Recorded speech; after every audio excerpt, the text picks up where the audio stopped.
যদি কেউ দুর্বল মনের মানুষ হন, তাহলে এই গল্প তাদের জন্য নয়। দুর্বল মনের মানুষ হলে এই গল্পটি দয়া করে শুনবেন না।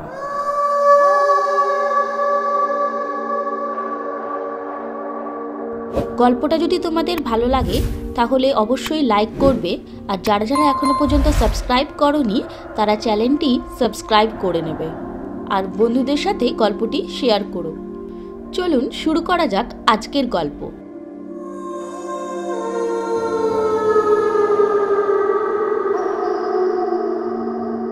আজকের গল্পের নাম ঝড়ের রাতে প্রেতের সাথে। গল্পের মুখ্য চরিত্রে দুই বন্ধু, রাজীব ও অনিমেষ। রাজীব ও অনিমেষ দুজনেই দিল্লিতে একটি গ্রাফিক্স ডিজাইনার কোম্পানিতে কর্মরত ছিল। সেখানেই একে অপরের সাথে আলাপ এবং পরবর্তীকালে বন্ধুত্ব। অনেকদিন ধরে রাজীব ভাবছিল কোথাও ঘুরতে যাবে, কিন্তু কাজের চাপের জন্য কোথাও আর যাওয়া হয়ে ওঠেনি। এই করতে করতে চলে আসে দীপাবলি এবং কালীপুজো উৎসব। রাজীব কাজের ফাঁকে একটা সিগারেট ধরায় আর অনিমেষকে বলে,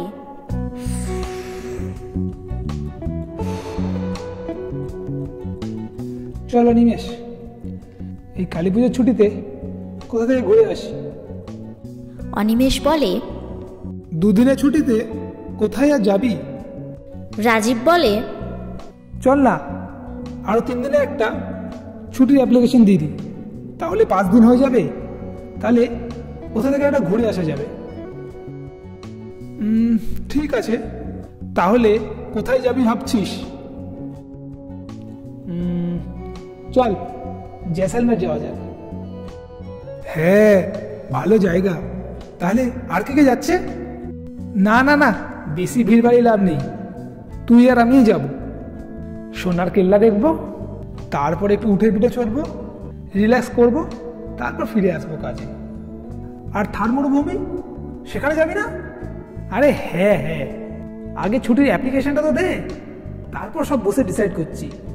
দুজনেই ছুটির আবেদন করে এবং দুজনেরই ছুটি মঞ্জুর হয়ে যায়। কালীপুজোর দিন তারা বিকেলে ফ্লাইটে করে জয়সলমের এসে উপস্থিত হয়।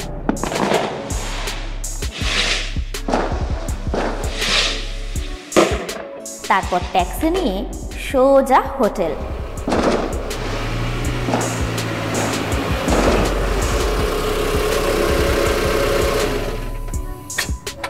রাজীবরা যে হোটেলের রুম নিয়েছিল সেই রুমের জানলা খুললেই সামনে দেখা যাচ্ছিল জয়সলমের ফোর্ট। রাজীব জানলাটা খুলে স্বস্তির নিঃশ্বাস নিয়ে বলে উঠল, আহ, সোনার কেল্লা, কি ভালো লাগছে। অনিমেষ বলে, তাহলে কালকের কি প্ল্যান? নিচে ব্যাগটা রেখে বিছানায় ধপ করে শুয়ে পড়ে। রাজীব বলে, প্রথমে জয়সলমের ফোর্ট যাব, আমার সোনার কেল্লা, তারপর তুই যেখানে বলবি। পরের দিন সকালে দুজনে টিফিন করে রেডি হয়ে বেরিয়ে পড়ে। রাজীবের কথা মতো তারা প্রথমে জয়সলমের ফোর্ট যায়। তারপর তারা সেখানে একটা গাড়ি ঠিক করে, যে গাড়িটা তাদের বাকি জায়গা ঘুরে দেখাবে এবং বিকেলে মরুভূমিতে নিয়ে যাবে সানসেট দেখানোর জন্য। সারাদিন জয়সলমের শহরটি ঘুরে দেখে। বিকেল বিকেল হয়ে এলে তারা বেরিয়ে পড়ে মরুভূমির উদ্দেশ্যে, উটের পিঠে চড়ে সানসেট দেখবে বলে। সেই কথা মতো তারা মরুভূমিতে যায়, উটের পিঠে চড়ে আর সানসেট দেখে খুব মজা করে। কি লাগছে, চলবি চলবি, চল চল। ফিরে আসার সময় তার একটা মরুভূমির ঝড়ের সম্মুখীন হয়।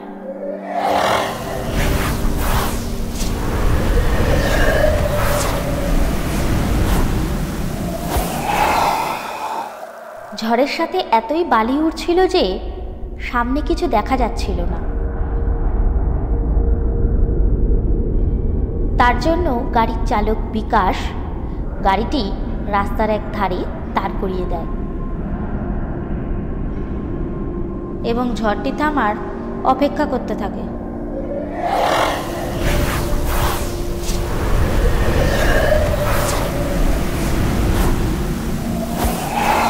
কিছুক্ষণ পর ঝড়টি থেমে যায়। বিকাশ গাড়িটি স্টার্ট করতে চাইলে গাড়িটা স্টার্ট নেয় না।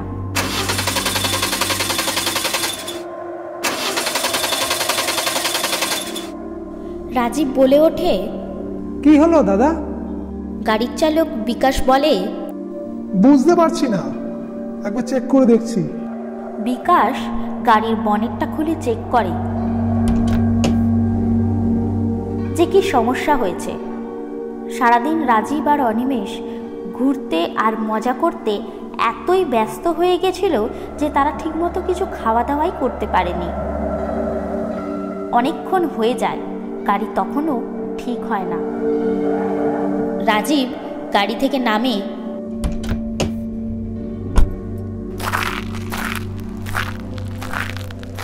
এবং বিকাশের কাছে গিয়ে বলে, আমার খুব খিদে পাচ্ছে দাদা, আর কতক্ষণ লাগবে? বিকাশ বলে, কিছু বুঝতে পারছি না, একটু সময় লাগবে, আপনি গাড়িতে গিয়ে বসুন। ধুর, আমার খুব খিদে পাচ্ছে, দেখি কিছু পাওয়া যায় কিনা। কি রে অনিমেষ, তুই কি যাবি? অনিমেষ বলে, এই অন্ধকারের মধ্যে কোথায় আর যাবো, তুই গেলে যা, আমি হোটেলে গিয়েই খাবো। রাজীব মোবাইলের টর্চ অন করে হাঁটতে শুরু করে। কিছুটা চলার পর সে সামনে একটা দুটো বাড়ি দেখতে পায়। রাজীব সেখানে যায় ও দরজায় কড়া নাড়ে। কেউ আছেন?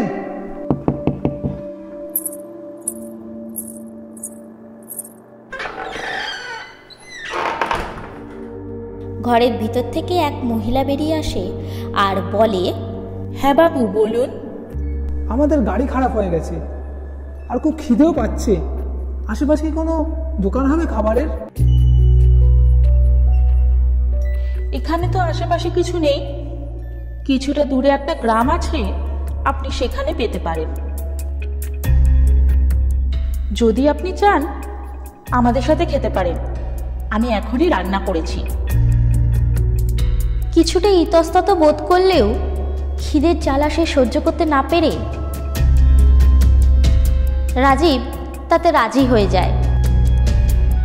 বাড়িটা ছিল মাটির এবং উপরের চালটা ছিল খড়ের তৈরি। রাজীব তাদের বাড়ির বারান্দায় এসে বসে। ঘরের ভিতর থেকে মহিলাটির স্বামী বাইরে বেরিয়ে আসে আর তিনি রাজীবের সাথে কথোপকথন করতে থাকে। এদিকে রাজীবদের গাড়ি ঠিক হয়ে যায়।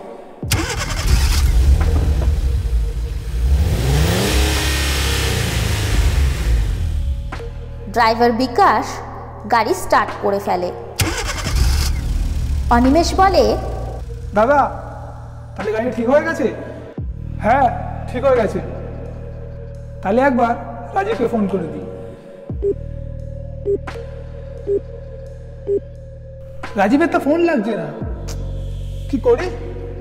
ঠিক আছে দাদা, আপনি বসুন গাড়িতে, আমি গিয়ে রাজীবদাকে খুঁজে নিয়ে আসছি। তখন ভালোই অন্ধকার হয়ে এসেছিল। ড্রাইভার বিকাশ মোবাইলের টর্চটা অন করে আর রাজীব যেদিকে গেছিল সেদিকেই হাঁটা শুরু করে। আর অনিমেষ গাড়িতেই বসে থাকে। কিছুটা দূরে আসার পর সে দেখতে পায় সেখানে একটা ভাঙাচোরা বাড়ি। বাড়ির সামনেটায় ছোট ছোট কিছু আগাছা জমে গেছে। আর বিকাশ যত বাড়িটার দিকে সামনে এগোতে থাকে সে শুনতে পায় রাজীবের গলা। না না, ওই যে গাড়িটা খারাপ হয়ে গেছে, আমরা ঘুরতে এসেছিলাম, আমরা দিল্লিতে কাজ করি। এই ভাঙাচোরা বাড়ির ভিতর থেকেই আসছিল রাজীবের কথা বলার আওয়াজ। যেন মনে হচ্ছিল রাজীব কারোর সাথে কথা বলছে। গাড়ি করে ঘুরতে বেরিয়েছিলাম, ওই গাড়ি খারাপ হয়ে গেছে, তাই আছে। ড্রাইভার বিকাশ মোবাইলের অল্প আলোতেই এক হাতে মোবাইলটি ধরে থাকে আর অন্য হাতে গাছপালাগুলো সরিয়ে সরিয়ে বাড়ির ভিতরের দিকে প্রবেশ করে। বিকাশ যখন ভিতরের দিকে ঢুকছিল তখন চারিদিকে মোবাইলের টর্চের আলো মেরে দেখছিল। দূর থেকে অন্ধকারের মধ্যে যেটা ভাঙাচোরা বাড়ি মনে হচ্ছিল সেটা মনে হয় অনেকদিন আগে কোনো কারণে যখন ভালো অবস্থায় ছিল তাতে আগুন লেগে গেছিল। কারণ আগুনে পুড়ে গেলে যেমন অবস্থা হয় ঠিক তেমনি অবস্থা হয়েছিল এই বাড়িটার।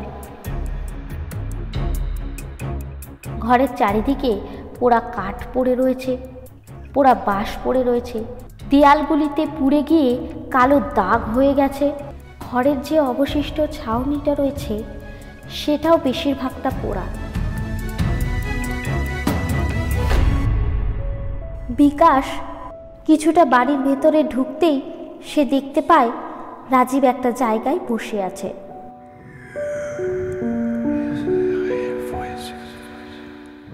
রাজীবের আগে একটা মাটির দেওয়াল ছিল, তাই রাজীব কার সাথে কথা বলছিল সেটা ভালো করে দেখা যাচ্ছিল না।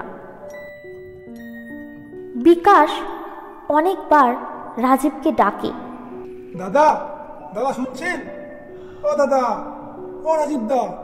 কিন্তু রাজীব বিকাশের কোনো কথা শুনতেই পায় না। বিকাশ যখন একদম এই বাড়ির সামনে চলে আসে তখন রাজীব তাকে দেখতে পায়।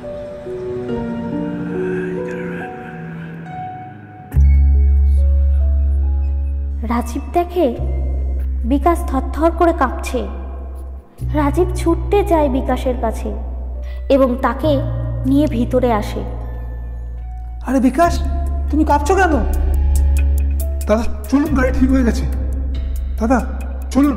আরে দাঁড়াও, এনারা এত ভালোবেসে আমায় খেতে দিচ্ছে, আরে খাবারটা খেয়ে নি তারপর যাবো। বিকাশ প্রথমে ভিতরে যেতে না চাইলেও কিন্তু পরে ভিতরে গিয়ে সে রাজীবের পাশে এসে বসে। ভিতরে একটা লণ্ঠন জ্বলছিল টিপটিপ করে, কিন্তু তার আলোয় পুরো বারান্দাটা আলোকিত হয়েছিল।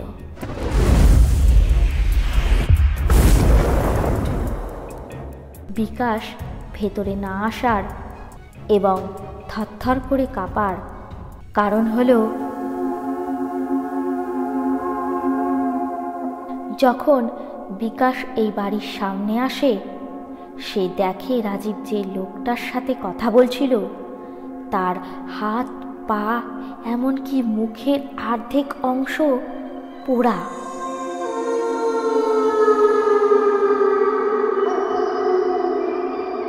শরীরের বেশিরভাগ অংশই আগুনে পুড়ে ঝলসে গেছে, এমনকি ভিতর দিয়ে হাড়গুলো দেখা যাচ্ছিল এবং লোকটা যখন কথা বলছিল তার দাঁতগুলোও দেখা যাচ্ছিল গালের জায়গা দিয়ে, কারণ ওখানে কোনো মাংস ছিল না। বিকাশ দেখে ওই লোকটি তার দিকে তাকিয়ে আছে আর রাজীবের সাথে কথা বলছে।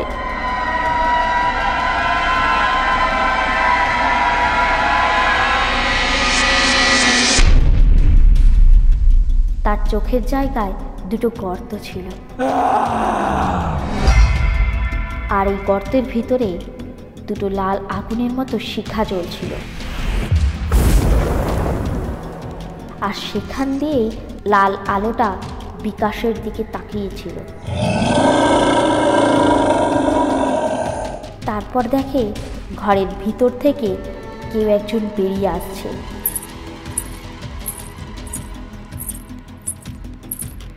তাকে দেখে বিকাশ চমকে ওঠে। দেখে একজন পোড়া ঝলসানো মহিলা হাতে একটা খাবারের থালা ও গ্লাস নিয়ে রাজীবকে দেয়। রাজীব বলে, বিকাশ, তুমি খাবে তো? না না না না, আমি খাবো না, তাড়াতাড়ি চলুন, দেরি হয়ে যাচ্ছে, তাড়াতাড়ি করুন। বিকাশ দেখে যে খাবারটা রাজীব খাচ্ছে সেটার বেশিরভাগটাই পোড়া এবং খাবারটা অনেকদিন আগেই পচে গেছিল।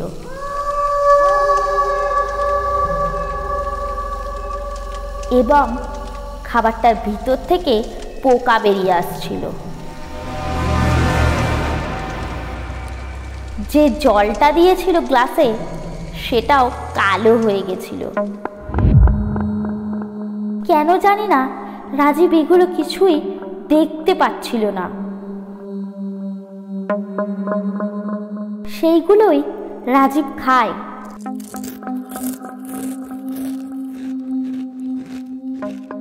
এবং বিকাশকে সাধলে সে মানা করে দেয়। খাওয়া হয়ে গেলে রাজীব তাদেরকে ধন্যবাদ জানিয়ে বিকাশের সাথে ফিরে আসে। গাড়ির সামনে আসতেই রাজীব দেখে বিকাশের গা আগুনের মতো পুড়ছে আর খুব অসুস্থ হয়ে পড়েছে। রাজীব আর অনিমেষ মিলে বিকাশকে গাড়িতে বসায় এবং রাজীব গাড়ি চালিয়ে জয়সলমের এসে পৌঁছায়।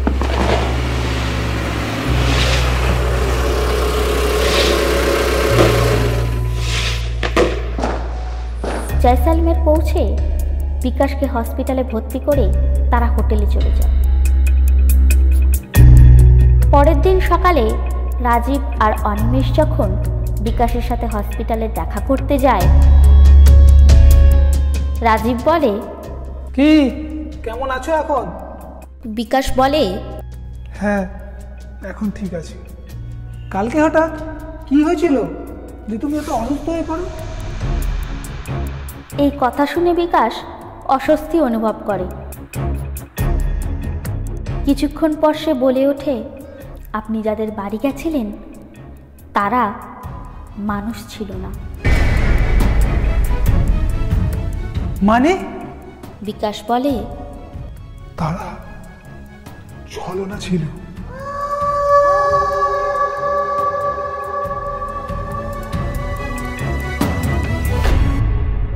অনেক বছর আগে একটা ছেলে ও মেয়ে গ্রাম থেকে পালিয়ে গিয়ে বিয়ে করে এবং গ্রাম থেকে দূরে নিজেদের ঘর বানিয়ে থাকা শুরু করে।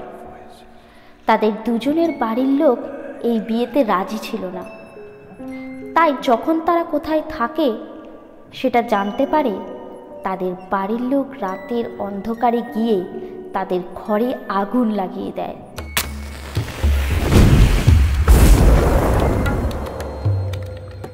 এবং তারা ঘুমন্ত অবস্থায় পুড়ে মারা যায়। তাই ওই রাস্তা দিয়ে যখন ওই গ্রামের লোকজন যাওয়া আসা করে তারা মানুষের চিৎকারের আওয়াজ শুনতে পায়। সেগুলো বিকাশ শুনেছিল, কিন্তু সেদিন নিজের স্বচক্ষে দেখেছিল বলে তার এই রকম অবস্থা হয়। বিকাশও সেই গ্রামেরই বাসিন্দা ছিল, তাই সে এই ঘটনাগুলি দেখতে পায়।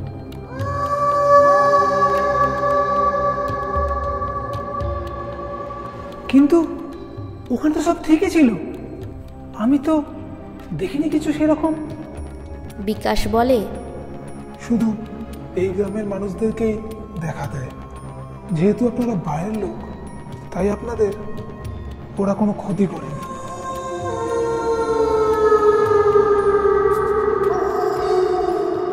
আজকের গল্পের এখানেই সমাপ্তি হলো। আপনারা অবশ্যই জানাবেন গল্পটা আজকে আপনাদের কেমন লাগলো। ঝড়ের রাতে প্রেতের সাথে।